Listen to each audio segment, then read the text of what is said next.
And in our playbook tonight, well, the Tea Party could go down as one of the great fake-outs in American politics. That's right. The Washington Post checked out hundreds of local Tea Party groups and found 70% have not done any political campaigning this year. The Post reports as a whole, Tea Party groups have no official candidate slates, have not rallied behind any particular national leader, have little money on hand, and remain ambivalent about their goals and the political process in general. This election, my friends, is far from over. President Obama has been firing up crowds and drawing big crowds across this country.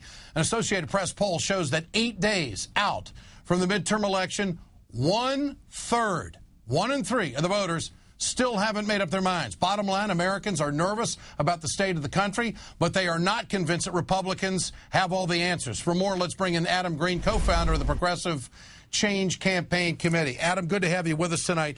The hype to this has been amazing. If you're a liberal or a Democrat, you think lights out now, don't even show up. Are you concerned about the effect that might have on some people? What do you think? We've been concerned, but I think these numbers are very indicative of what's really going on here, which is that even some people who don't normally vote in off-year elections are realizing it would be a disaster if the Tea Party were to take over Congress. And that's why our organization, along with our friends at Democracy for America, are making over 500,000 phone calls to voters to make sure they vote in key progressive districts. And the centerpiece of our program, calloutthevote.com, is the brainchild of Stephanie Taylor, my co-founder. And basically every night, people across the nation are going online, signing up. And just last night, we made 48,000 phone calls for people like Russ Feingold. So we are trying to get out the vote.